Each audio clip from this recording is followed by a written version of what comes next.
I've lost propulsion, so I'm being pulled out of the lock. I don't know what's happened. I'll get through the next lock and then I'll check. Hello everyone, I'm Alan. Thanks for joining me. You've just seen a rather embarrassing incident when I broke down in lock 6 of the Watford Staircase Flight. I volunteer there myself on behalf of the Canal and River Trust, and why it was so embarrassing was that I needed to be pulled out of the lock and into the next lock by fellow volunteers. So I'd like to thank Brian and Steve for their assistance. They were most helpful indeed.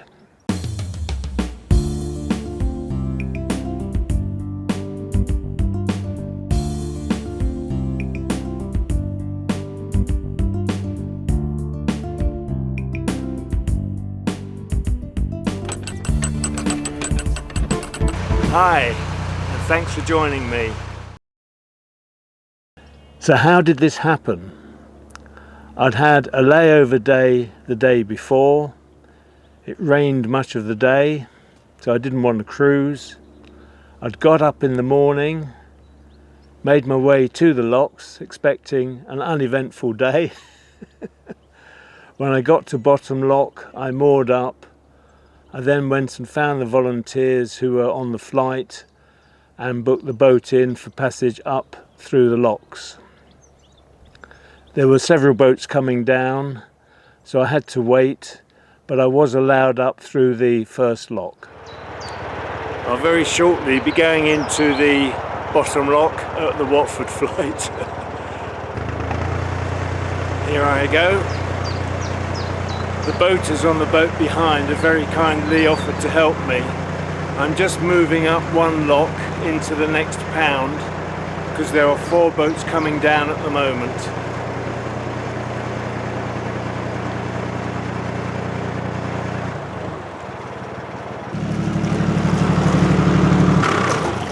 It's nice to have help. It saves me climbing on the roof. This is wonderful. Mind you, I get help from the volunteers anyway. There are 4 boats coming down and the first one is going to pass me very shortly. Thank you. You see what I mean? The next boat is on us already, so as soon as that comes out, you pop in. Hello. Yep.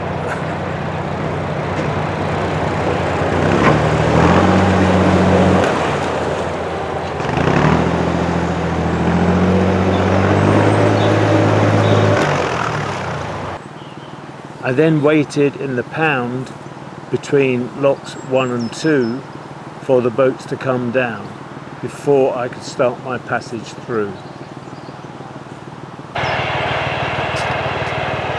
Right, that's me done for the time being. I'll switch the engine off.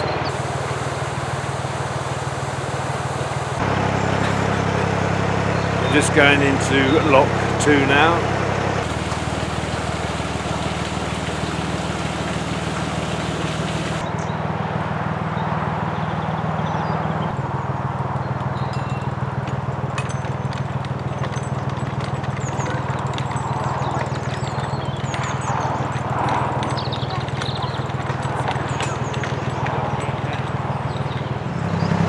Leaving lock 2 now.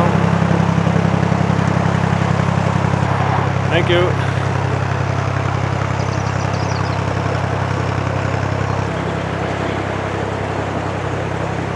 Thank you.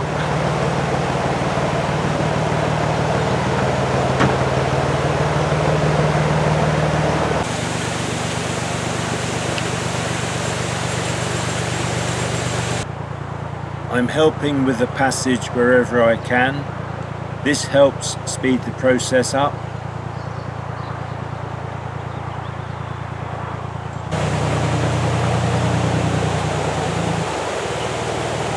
I always lose track of what lock I'm in. I think there's one more above this of the flight. So if that's the case, I'm in lock 5 at the moment. I think I've got that right. right.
I've lost propulsion, so I'm being pulled out of the lock. I don't know what's happened. I'll get through the next lock and then I'll check.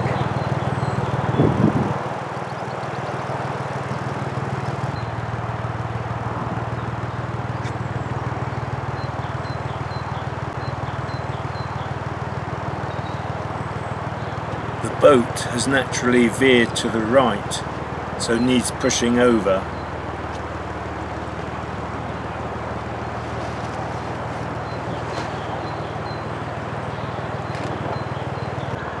I think it might be a cable issue. I need to check properly when I'm out. So one thing I haven't got round to buying is a spare cable. I did look into it, but I wasn't sure of the length required. I did a lot of research and I couldn't make my mind up, but anyway, I'll have a look in a minute. You're going to put this on YouTube? You're going to put this on YouTube? I think it will go, yeah. It'll be probably 2 months' time before it gets there, but so I've got other stuff to do. It's near the boat, sorry.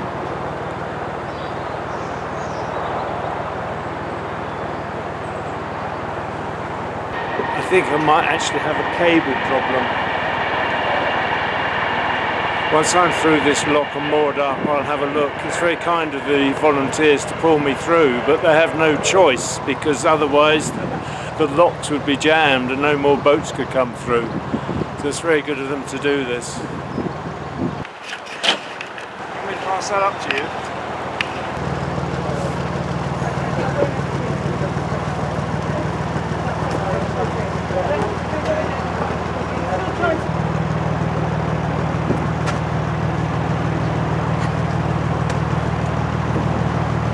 This is so embarrassing.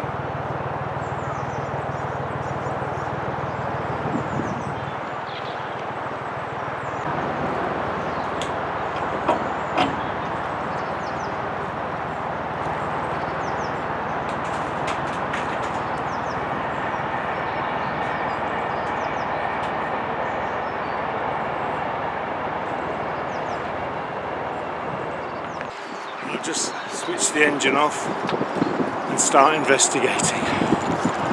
Oh dear, I don't think I'll be filming. I need to crack on and get this sorted. So I'll catch up with you later. It's blowing up a bit, I'm going to take a look at the Morso cable. This is the cable that connects the gear control lever to the gearbox. I have a feeling it might have snapped. It looks fine down here.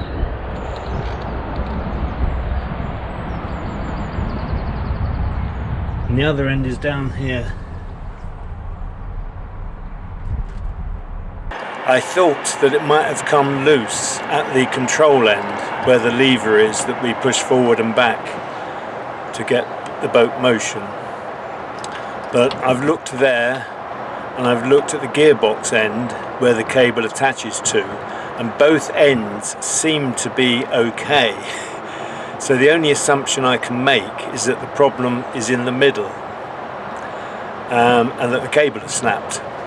So I've rung RCR, that's the River Canal Rescue, and they're going to ring me back shortly and let me know when an engineer can attend. Thank you, all the best. That's one of the volunteer lockies leaving. I must thank them for their help. They were both brilliant pulling me out like that. So I'm now waiting for a telephone call to let me know how long I have to wait before someone is going to come out and take a look. I'll try and keep you informed as best I can.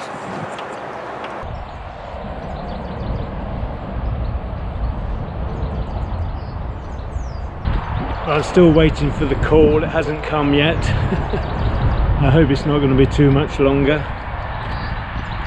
So there's not much more I can do at the moment other than wait.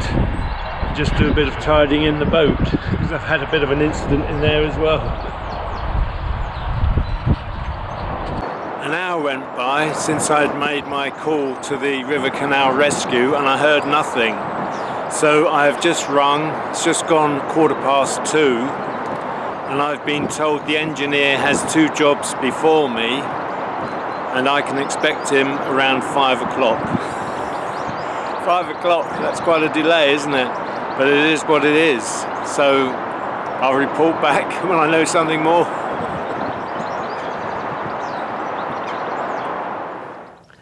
I hadn't realised it at the time, but that was the last filming that I did. So let me tell you what happened.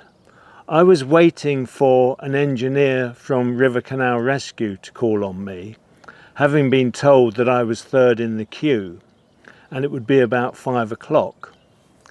But somewhere between half an hour and an hour later, I got a call from an engineer at Grantham Bridge Boat Services in Hill Morton, who said he had been asked to come out and look at the boat.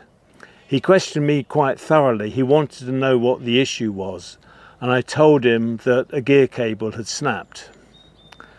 He was fearful that it might have been the actual Morse control that was at fault, but he did attend.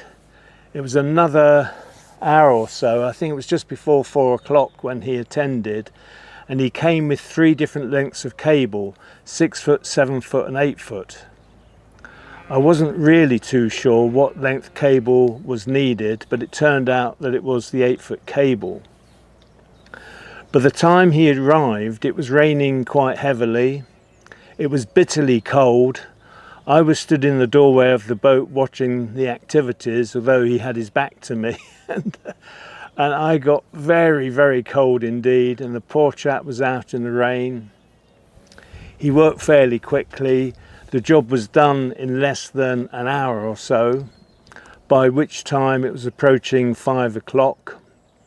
The last boat into the locks at that time would have been 5:15. There were no boats about to go down through the locks. I had a chat with the volunteers who had taken over at lunchtime. They left at 5:15 and I readied myself and left as well. It was raining. As I said, I was cold, I was miserable, as you can imagine.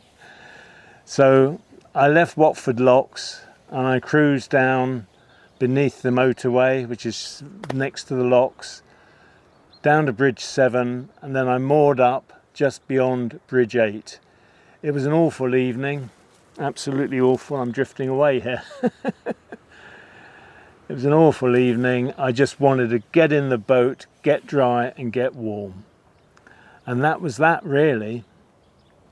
In the morning, I carried on back to the marina, Yelvertoft Marina, where I'm passing through Crick Tunnel. And that journey was uneventful, fortunately. So there you have it, the tale of the broken boat in Lock 6 of the Watford flight. I should say I hope you've enjoyed watching, and I'm sure you have, but it wasn't much fun for me when it happened. Anyway, I do hope you enjoyed this episode. It's time for me to say, look after yourselves, your friends and families.